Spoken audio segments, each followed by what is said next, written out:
Bonjour à tous, c'est Kashan pour Limpers. Alors je démarre une série de vidéos sur l'équilibrage des ranges, et avant de parler d'équilibrage à proprement parler, dans cette première vidéo on va parler du jeu exploitatif et voir dans quelle mesure ça crée des déséquilibres dans ces ranges d'être exploitatif, et donc dans quelle mesure ça peut rendre exploitable par les autres. On va commencer par introduire la notion de niveau de réflexion, et ensuite on verra quelques exemples de situations précises à l'aide de Handy Story où les joueurs peuvent facilement avoir des déséquilibres dans leur range à cause d'une approche exploitative du jeu. Alors d'abord, donc pour discuter la notion de niveau de réflexion, je vais choisir une situation précise où le small blind est assez agressif, ouvre beaucoup de mains, une range de 50% de mains, en étant le premier à parler, et où le big blind défend en 6 max, donc défend une range également assez large de 50% de mains, et où on obtient un flop très dry avec des low cartes 10-6-2 offsuit. Alors, on va regarder un petit peu comment se répartissent les mains faites sur ce board, en particulier pour commencer les mains très fortes. En prenant l'exemple du small blind, on va voir un set. Déjà, les mains les plus fortes sur ce board, ce sont les sets. Donc un set, ça va représenter 0,7% de toutes les combinaisons de mains possibles. Les overpairs de valet-valet jusqu'à as-as, 1,8%, et top pair top kicker, as-10, 1%. Donc au total, ça fait 3,5% de toutes les mains possibles. Et comme le joueur au small blind ouvre 50% de ses mains pré-flop, ça va représenter 7% de sa range. 93% du temps, donc le joueur aura moins bien que top pair top kicker, et s'il fait un condition bet tout le temps et que par exemple il est prêt à stack off qu'avec top pair top kicker ou mieux, vous pourriez même envoyer tapis au big blind avec n'importe quelle carte et le faire folder suffisamment souvent pour que ce soit profitable. Bon, c'est évidemment pas quelque chose que je conseille de faire, mais c'est juste pour illustrer le fait que l'agression sur un board pareil va en général être très payante, surtout que les joueurs vont être un peu trop tight en fait sur ce genre de board. Alors, on va regarder déjà comment ça se passe si les joueurs sont prêts à continuer un peu à investir beaucoup d'argent avec des mains beaucoup plus loose, mettons avec toutes les top pairs par exemple.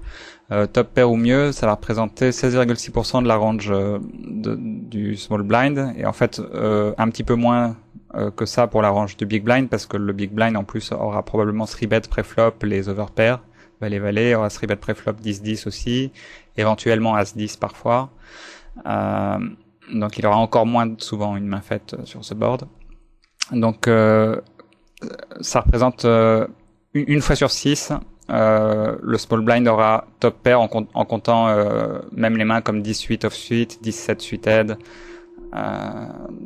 Donc même s'il fait un condition bet seulement 70% du temps, et il y a beaucoup de joueurs qui sur un board pareil vont faire un continuation bet beaucoup plus souvent, même s'il fait le continuation bet donc que 70% du temps, il aura top pair ou mieux qu'une fois sur 4. Donc vraiment ça illustre bien le fait que c'est un board où personne n'a jamais rien, et où le fait d'être agressif est une bonne idée en règle générale.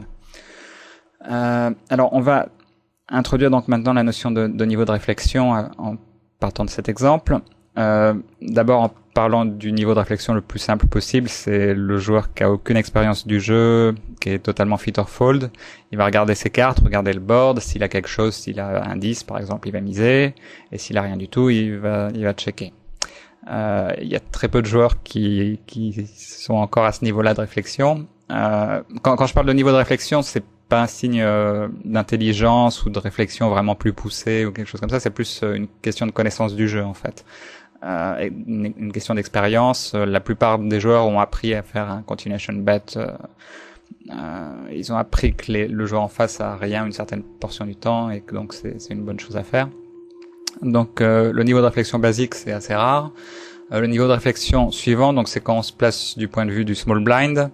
On se dit que sur un board pareil, le big blind n'a pas grand chose en général, donc on fait un continuation bet avec toutes ses mains. Ça c'est une approche donc purement exploitative, c'est-à-dire on s'attend à ce que le big blind fold s'il a rien. Donc on fait un continuation bet tout le temps, vraiment tout le temps, parce qu'on sait que tant qu'il fold s'il a rien, ce sera positif de le faire. Ce sera bénéfique. En plus, on sait que sur les cartes suivantes, on peut avoir des cartes favorables pour continuer à mettre la pression. Alors, le niveau au-dessus, c'est quand on se place donc du point de vue du big blind, on voit le small blind faire ouvrir beaucoup de mains pré-flop, 50% de sa range, faire un continuation bet sur ce board. On sait qu'il va faire un continuation bet presque tout le temps, parce qu'il s'attend à nous faire folder beaucoup. Et donc, on va prendre une approche agressive. On va relancer avec absolument toutes ses mains, parce qu'on s'attend à le faire folder beaucoup, comme la plupart du temps il a rien. Donc c'est toujours une approche très exploitative. On n'essaie pas d'équilibrer ses ranges, on essaie de faire folder l'adversaire parce qu'on sait qu'il a rien. Troisième niveau de réflexion, on se replace du point de vue du small blind. On a donc fait un continuation bet au flop. Le big blind nous raise. Quand il nous raise sur un board pareil, 10-6-2, on n'a pas de raison de penser qu'il le fasse qu'avec un 7 où on sait que c'est un joueur avancé, agressif, qui a un niveau de réflexion un peu poussé, qui va donc essayer de nous bluffer beaucoup sur un board pareil. Et donc on se rebet en bluff à nouveau avec toute sa range en espérant que le joueur va give up. Et on en arrive à quelque chose qui avait été baptisé il y a quelques années sur les forums anglo-saxons, le Yeti théorème, le théorème du Yeti, qui dit que sur un board dry, quand un joueur se rebet au flop, donc il y a une relance et qu'il envoie une sur-relance, il a jamais rien. C'est un théorème un peu extrême, mais vous trouverez effectivement beaucoup de joueurs qui, dans ce genre de situation, vont, comme ils sont hors position en plus au small blind, face à une relance, s'ils ont quelque chose, ils vont se contenter de coller, parce qu'ils ont envie que le joueur continue à bluffer sur les streets suivantes autant que possible. Et par contre, quand ils ont rien du tout, ils vont pas être facilement enclins à give up, et ils vont espérer vous faire folder en se rebettant. Vous allez à partir de la NL50 parfois, et surtout beaucoup à partir de la NL100, vous allez rencontrer effectivement des joueurs qui ont vraiment ce niveau de réflexion là et qui sont extrêmement déséquilibrés de ce point de vue là, et qui vont effectivement avoir une range de 3-bet dans ce genre de situation quasiment composée que d'air. Alors les repérer, c'est un peu une question d'expérience. Vous allez voir comment ils jouent, vous allez vous attendre à ce qu'ils aient ces schémas de réflexion, et donc qui tombent dans le cadre de ce théorème du Yeti. Et dans ces cas-là, il n'y a pas de raison de pas pousser la réflexion encore un niveau au-dessus, et au big blind d'envoyer tapis si vous avez rien, ou de coller si vous avez quelque chose pour espérer induire des bluffs. Alors on peut continuer comme ça un peu indéfiniment à pousser les choses dans les niveaux de réflexion. Le small blind peut se mettre à faire à ses bêtes toujours beaucoup de mains, mais à faire des 3-bets qu'avec des paires, mais avec absolument toutes ses paires, donc de manière encore totalement déséquilibrée, y compris avec ses SI, parce qu'il va s'attendre à ce que le big blind envoie tapis avec rien du tout. Donc pourquoi ne pas 3-bet SI et coller. Mais à partir d'un moment, ça n'a plus vraiment de sens parce qu'on sait plus, on va plus pouvoir vraiment cataloguer un joueur comme ayant ce niveau de réflexion là.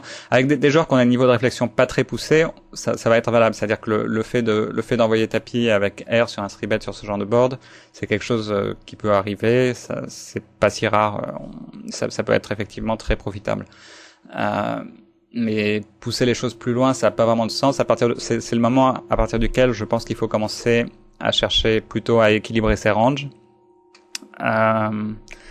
C'est pas pour dire qu'il n'y a pas à chercher des choses encore plus loin. Par exemple, j'ai vu une vidéo récemment sur Blue Fire Poker où Leather Ass, qui est un très fort joueur, explique dans une situation où il se fait 3-bet sur un board très dry également. Et bon, évidemment, ils ont des ranges beaucoup plus équilibrés. Explique qu'ils préfèrent en général coller et faire un donk bet au turn quand il est en bluff parce que ça ressemble à une ligne très forte, et faire un min 4-bet en value pour espérer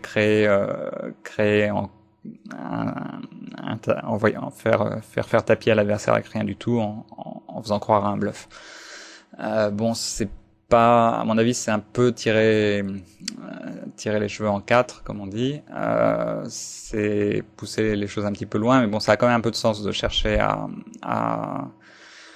à prendre des lignes déceptives assez avancées comme ça dans des situations. Mais bon, la chose qui reste primordiale quand même, c'est d'avoir des ranges équilibrés dans ce genre de situation. Néanmoins, ces notions d'équilibrage de range doivent intervenir qu'à partir du moment où on affronte des adversaires assez bons, justement, pour avoir des niveaux de réflexion trop poussés pour qu'on puisse jouer purement exploitativement. En particulier si eux vont commencer à équilibrer leur range aussi. Par contre, je pense que dans les basses limites, NL50 jusqu'en NL100, même en NL200, avoir une approche exploitative est plutôt une bonne chose. C'est-à-dire que la plupart des joueurs vont être à un niveau de réflexion tel qu'une certaine vous allez pouvoir effectivement jouer de manière assez agressive en choisissant le bon niveau de réflexion. Alors c'est très important de savoir repérer à quel niveau de réflexion un joueur se situe, parce qu'évidemment si vous tombez contre un joueur plutôt fit or fold qui va c-bet déjà qu'en ayant une main et qui va vous 3-bet quand vous le raisez en position, il va vous 3-bet qu'avec un 7, envoyer tapis, ça va vraiment pas être une bonne idée. Mais si vous cataloguez bien les joueurs, en général, ça peut être une bonne chose de pas être très équilibré dans ce genre de situation. Alors, où se situent exactement en fait les joueurs réguliers de low et mid stack par rapport à ça? Le niveau d'agressivité du joueur et sa combativité va intervenir aussi dans ces tendances. C'est-à-dire qu'en particulier, beaucoup de règles ont parfaitement conscience que quand ils se font relancer leur c-bet par un joueur agressif sur 10-6-2 off-suite, ils ont conscience que c'est souvent un bluff, et ils vont quand même préférer give up parce qu'ils veulent pas être trop agressifs, ils vont essayer d'équilibrer un peu, voire ils vont give up tout le temps, à moins d'avoir vraiment une main, en espérant que quand ils ont une main et qu'ils vont se rebet, l'adversaire va se pou et va envoyer tapis, ou va essayer de flotter, ou des choses comme ça. Donc contre ces joueurs-là, ce qui est important, c'est qu'il faut pas hésiter à les agresser beaucoup, parce que s'ils sont prêts à playback qu'en ayant vraiment une main, ils ont tellement rarement une main. Enfin, tant qu'ils ont une agression pré-flop, une range pré-flop suffisamment large de l'ordre de 50%, tant qu'ils continuent à c-bet beaucoup, s'ils fight back pas quand vous les agressez, s'ils attendent d'avoir une main, faut continuer à les agresser. Alors évidemment, donc il faut continuer à les agresser, parce que même si vous vous trompez, en fin de compte, si quand ils vous 3-bet, vous décidez d'envoyer tapis en pensant que finalement ils essaient de playback et qu'en fait ils ont une main, ils auront une main tellement peu souvent, vu qu'ils vont être prêts à stack off qu'avec des mains fortes, que malgré tout vous ferez quand même du profit globalement. Donc par contre, ce à quoi il faut faire attention, c'est que ce genre de joueurs vont aussi s'adapter de façon différente. Ils vont peut-être ouvrir moins de mains pré-flop, ils vont resserrer leur range pré-flop, ils vont aussi c-bet moins souvent, parce qu'ils s'attendent à ce que vous les fassiez, vous leur meniez la vie dure quand ils font leur continuation bet. Donc ils vont essayer d'avoir plus souvent une main quand ils font une continuation bet. À partir de ce moment-là, si vous restez agressif, alors que leur range dès le début, dès qu'ils commencent à agresser, est trop solide, effectivement vous risquez de se pouer pas mal d'argent. Mais bon, malgré tout, le fait qu'ils ouvrent moins souvent, le fait qu'ils fassent moins de continuation bet, et donc qu'ils give up quand ils font pas de continuation bet en général, ça va être extrêmement profitable pour vous, mais il faut le repérer, quoi. Il faut voir l'adaptation et juste profiter du fait qu'ils fassent moins de continuation bet pour ramasser souvent des tout petits pots. Le fait qu'ils relancent moins pré-flop, ça va vous permettre d'avoir des walks quand vous avez rien du tout. Mais donc repérer les adaptations où le joueur resserre beaucoup sa range pour dans ces cas-là diminuer l'agression, folder simplement quand ils font les continuation bet, à moins d'avoir vraiment quelque chose. Je pense que cet exemple illustre bien en tout cas le fait que le jeu exploitatif a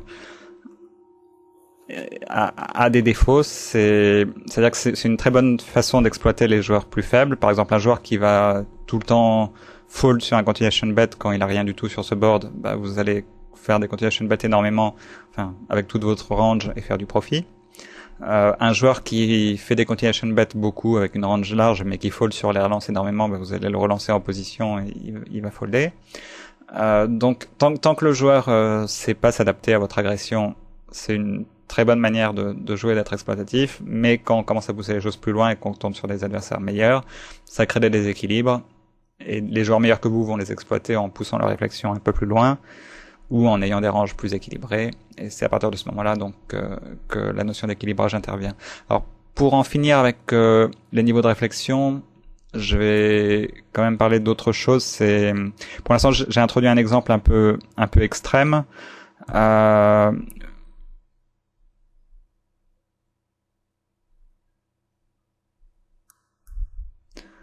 Mais ça intervient dans beaucoup de situations. Par exemple, je vais prendre un autre exemple. On a un joueur, un régular au cutoff qui ouvre 25% de sa range. On défend notre big blind avec 8-8. On a une range assez solide de call of big blind. Mettons 6% de nos mains. Il fait un continuation, le flop vient 7-2-2 ensuite. Il fait pas on check et il fait pas de continuation bet.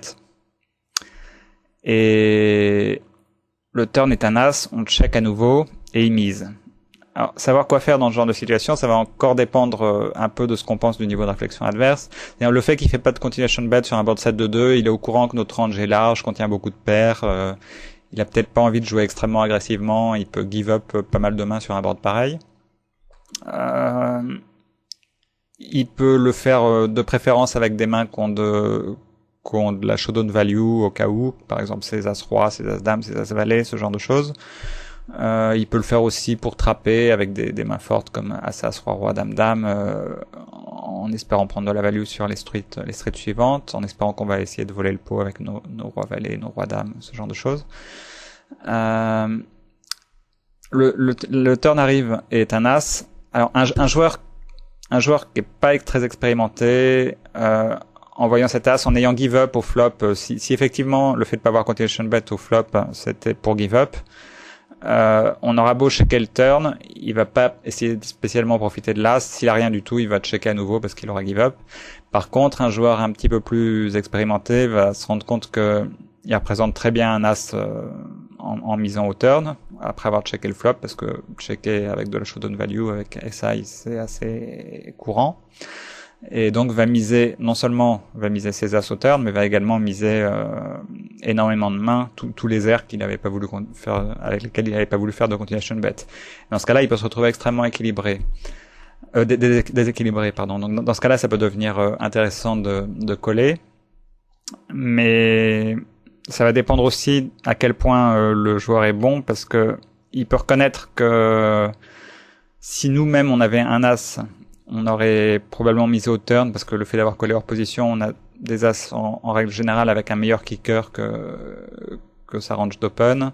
On peut également vouloir bluffer hors position. Donc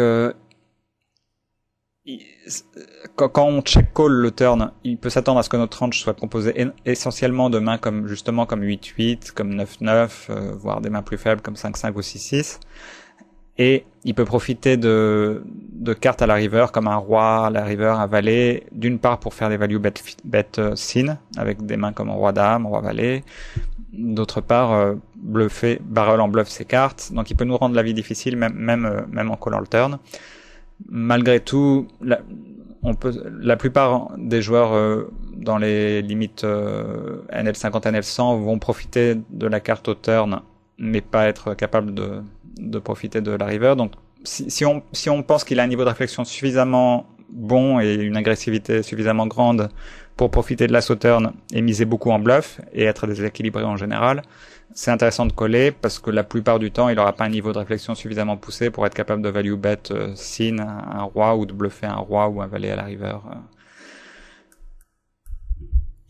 Et pour finir avec une dernière chose, on a vu que des exemples où la connaissance du niveau de réflexion adverse peut nous pousser à tenter de bluffer ou à coller dans certaines situations, mais ça peut aussi nous pousser à checker dans des situations où on aurait voulu, où des joueurs moins expérimentés pourraient miser. En particulier, un exemple, si jamais on colle un 3-bet hors position avec mettons 10 valets suited, on a un flop avec un flop SI, par exemple avec une gutshot, quelque chose comme As 8-7, et l'adversaire fait pas de continuation bet. On sait que c'est un régular, agressif. Beaucoup de joueurs dans cette situation en position vont miser en espérant simplement que l'adversaire a give up. Si l'adversaire a un niveau de réflexion et un niveau d'agressivité vraiment faible, qui joue assez fit or fold, ça peut être effectivement bien joué. Mais quand on a un petit peu plus d'expérience et si on pense que le reg est un petit peu expérimenté, on peut s'attendre à ce qu'il fasse beaucoup de continuation bet sur un board SI, en particulier avec tous ses airs, et que donc quand il check un board SI, il y ait quelque chose de, soit ce soit pour pot de contrôle avec une main comme As-10 ou Roi-Roi, Dame-Dame, donc avec de la showdown value, ou que ce soit, mais donc en n'ayant pas l'intention de folder sur des mises adverses, ou encore que ce soit pour trapper, pour prendre une ligne, enfin varier un peu ces lignes avec une main forte comme As-As ou As-Roi pour induire des bluffs. Quand on soupçonne que l'adversaire a un niveau de réflexion suffisamment avancé pour que ce soit le cas, on va être poussé à prendre la carte gratuite en position avec des tirages assez moyens comme une gutshot. Parce que miser offrira pas assez de fold d'équité, qu'on n'a pas vraiment assez d'équité pour se permettre d'envoyer plusieurs barrels alors qu'on peut avoir affaire à une main forte. Donc il vaut mieux miser avec plus d'équité si on n'a pas peur d'être check raisé, si on s'attend à être juste check collé, et prendre la free card quand on a de l'équité mais pas assez pour tenter un bluff peut-être. Donc voilà, être en permanence au courant du niveau de réflexion adverse, c'est quelque chose de primordial pour avoir une approche un peu exploitative du jeu. Et on va passer maintenant à des exemples de hand history où les ranges adverses ont des déséquilibres assez forts qu'on peut exploiter. Alors la première main qu'on va regarder, c'est un exemple un peu extrême de bluff catch face à un joueur que je connaissais pas, mais au cours de la session, j'ai pu voir qu'il jouait très agressivement, assez loose pré-flop, beaucoup de mains. Et j'ai noté une chose sur une main que j'ai vue peu de temps avant, c'est qu'il avait tendance à pas value bet sin à la river, une main juste une orbite avant où on était small blind versus big blind et où il aurait dû value bet river, il l'a pas fait. Bon, on arrive à la main en question. Alors je sais pas exactement, il est au small blind à nouveau. Je sais pas exactement si les stats que j'ai sur son jeu préflop sont déjà fiables. Enfin, pour l'instant, elles le sont pas vu que j'ai que 88 mains. Et ça me dit qu'il ouvre 86% du temps au small blind. Ça me paraît très exagéré. Comme en plus il y a un limper, un joueur assez loose passif qui a limpé au bouton. Je pense que sa range est nettement plus solide en l'occurrence. Bon, j'ai quand même considéré qu'il avait une range de 40% ici. Alors voilà, je l'ai modélisé avec PokerStove pour voir à peu près ce que ça donne. Bon, ça me semble assez réaliste. Tous les as, tous les kings suited, un certain nombre de dames valet suited, quelques suited connectors, toutes les paires et quelques Broadway. Donc on continue. J'ai collé donc en position avec une paire de 6, le limper loose passif au bouton à coller. Il fait un continuation bet assez de tiers pot assez standard sur 10 de 4. Je m'attends à ce qu'il le fasse avec quasiment toute sa range ici. C'est un board vraiment très favorable pour faire un continuation bet. J'ai vu qu'il savait exploiter les scare cards, donc il sait que certainement que c'est un board sur lequel il pourra barrel souvent. Donc voilà la range que je considère qu'il a pour son continuation bet, c'est en fait exactement la même que celle qu'il avait pré-flop, mais j'ai retiré les quelques occurrences des cartes qui sont présentes du 10, 2 et 4 présents sur le board, donc il a plus que 36,8% de main.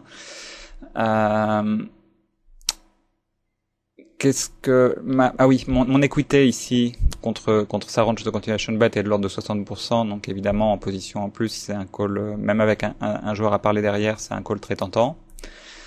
Et d'un autre côté, comme ma main, même si ma main est vraiment très fortement devant sa range, ça va être assez dur à jouer. On le sait parce que ma main a peu de chances de s'améliorer. Néanmoins, je pense pas qu'il se montre forcément très agressif sur des briques au turn, donc il peut give up sur les cartes qui sont pas favorables à barrel. Et on va voir ce qui se passe sur les cartes favorables à barrel pour lui. Le turn est donc un roi et il fait un continuation bet et il fait un barrel pardon et je décide de coller. Il fait un barrel environ 2 tiers de pot encore. Alors je sais donc qu'il utilise les scare cards, donc je m'attends à ce qu'il barrel une grosse partie de sa range. Je pense que sur ce turn roi, il est assez bon pour continuer à barrel As-10 évidemment, sans doute Dame-10 aussi. Il est agressif, donc je pense qu'il saura value bet au turn une main comme Dame-10. Par contre, j'ai estimé que Valet-10 peut-être il le barrel pas. Bon, ça a pas tellement d'importance parce que vu la river qu'il va avoir, de toute manière, c'est des mains qu'il aurait pas barrel à la river. Or, il a barrel à la river, donc le fait qu'il barrel ou pas Valet-10 change pas énormément de choses globalement dans la main. J'ai considéré qu'il barrelait 9-9, 8-8 et 7-7 dans la mesure où, en l'occurrence, il a barrelé 5-5 en bluff. Bon, je pense qu'en fait 9-9 et 8-8, ça m'étonnerait qu'il essaie de bluffer qu'il les transforme en bluff en les barrelant. 7-7 par contre, c'est très possible. Bon, je les ai quand même inclus. C'est des mains qui battent ma paire de 6. C'est un peu la différence qu'il y a entre coller avec une paire de 6 ici ou coller avec une main comme 9-10. En plus du fait que j'ai un peu moins de chances d'amélioration. Malgré tout, donc face à sa range de barrel au turn, en stovant, j'ai vu que j'avais 48% d'équité après coup. Donc ça me semble, c'est borderline, mais ça me semble correct de coller.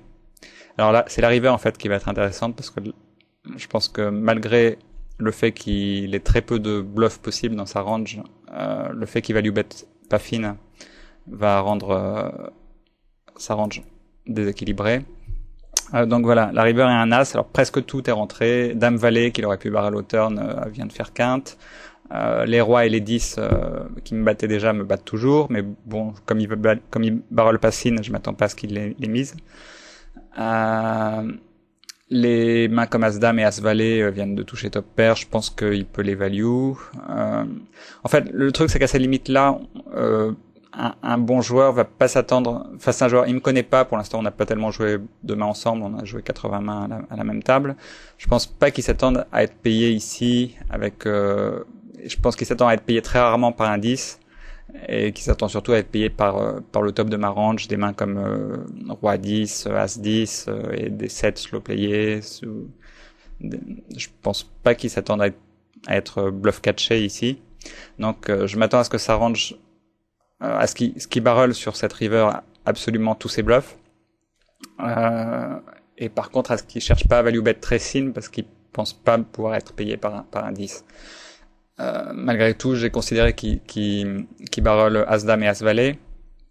Donc, river, la partie de sa range avec laquelle il value, il y a les doubles paires, roi 10, as 4, as 2, as 10. J'ai considéré as dame, as valet, as roi, as roi, roi, les quintes qui viennent de rentrer, dame valet, les 7 et aussi les mains qui tournent en bluff mais qui battent mon 6-6 que j'ai considéré donc qu'il avait toujours 9-9, 8-8 et 7-7 dans sa range en bluff. Alors ça représente 9,2% des combinaisons possibles.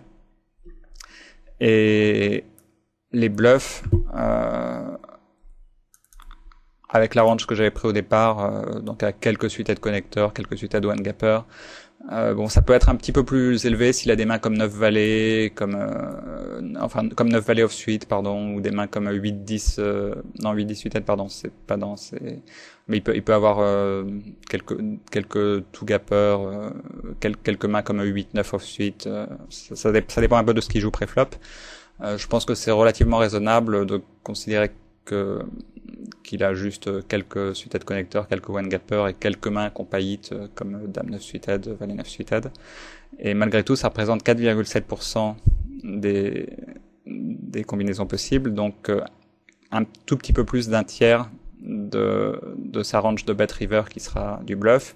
Comme en plus il bet seulement 19 dans un pot de 39,50, il me suffit, c'est la moitié du pot, donc il me suffit de 25% d'équité pour que le call soit profitable. Donc j'ai décidé de bluff catch et surprise, je gagne le pot. Comme on voit les mains dès le départ, c'est pas tellement une surprise, mais donc c'est vraiment un call très marginal, surtout au turn où j'ai une équité assez moyenne, 48%, et où je sais qu'il y aura des scare cards à la river.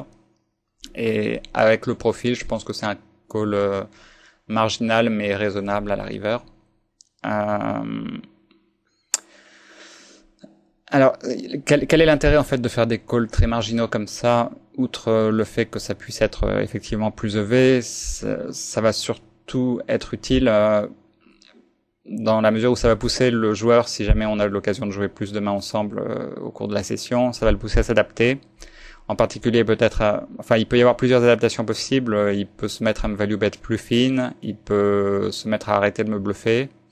Dans les deux cas, ça va être relativement bénéfique. Si se met à me value bet plus fine, ça me permettra de tirer plus de value de mes mains fortes, en arrêtant de le bluff catcher avec des mains très faibles.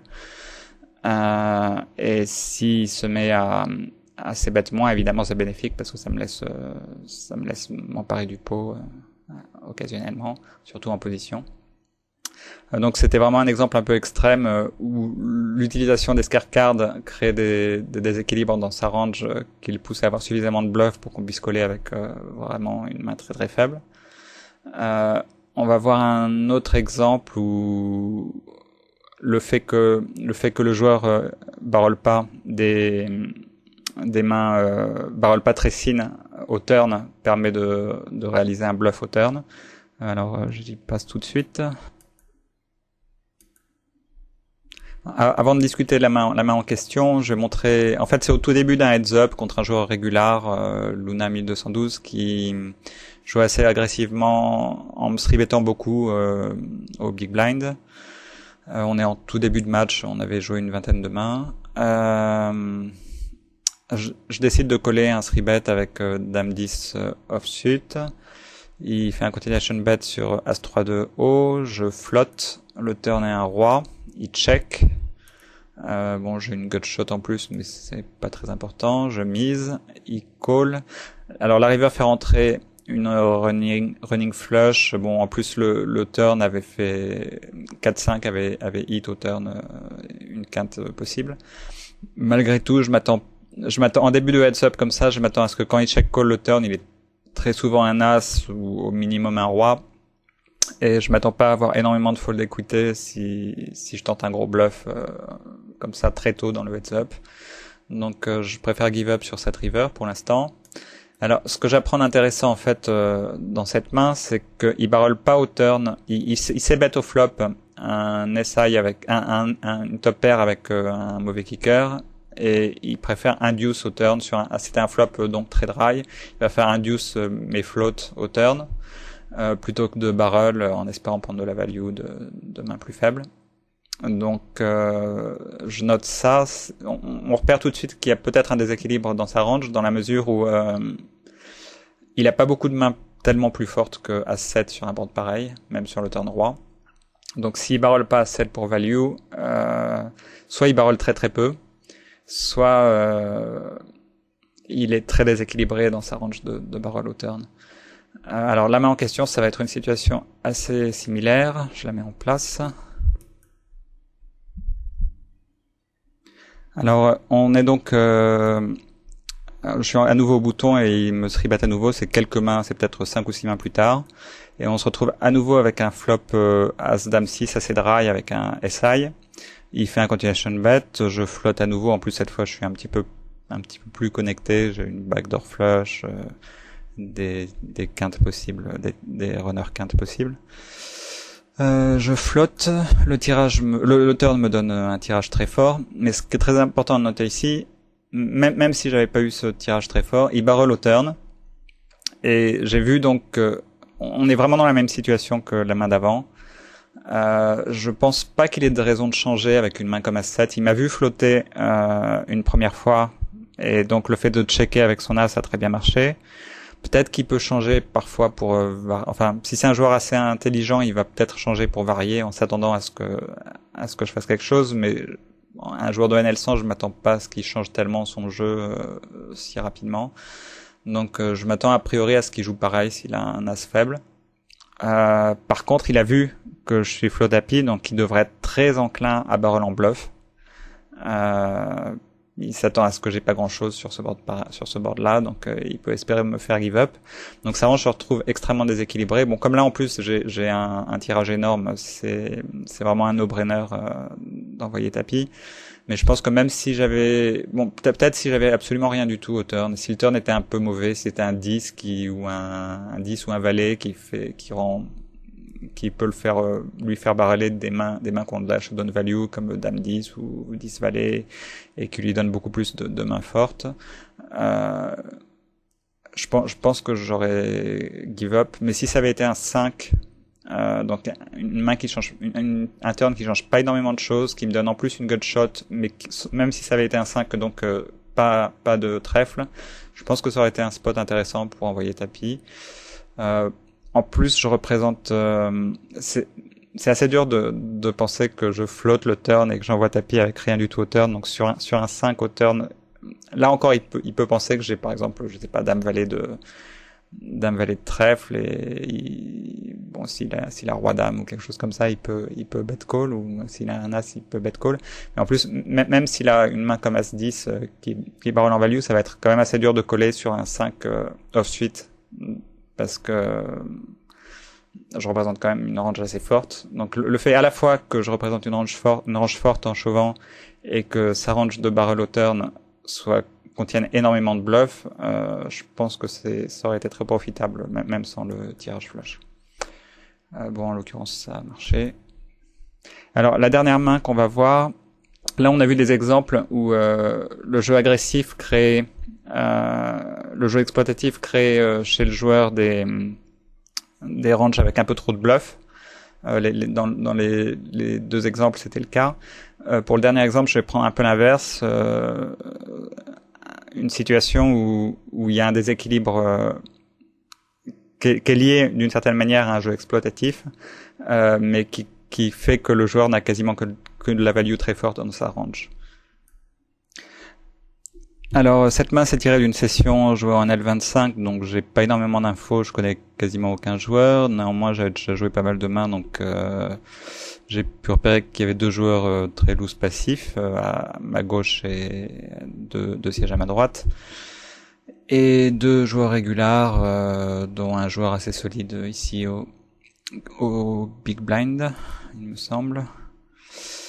Alors un joueur limp en early position, je relance au bouton 8-9 suited. L'autre joueur loose passif suit au small blind, le big blind suit, et il donc bet très fort sur un flop roi 8-3 avec un flush draw. Alors ça arrange pour le faire, alors qu'il y a deux joueurs très loose, pas très bons sans doute, peu enclin à foller, ça va être que des mains très fortes et des tirages assez forts probablement. Bon, comme j'ai paire plus tirage, pour l'instant, il est encore hors de question de folder au flop, évidemment.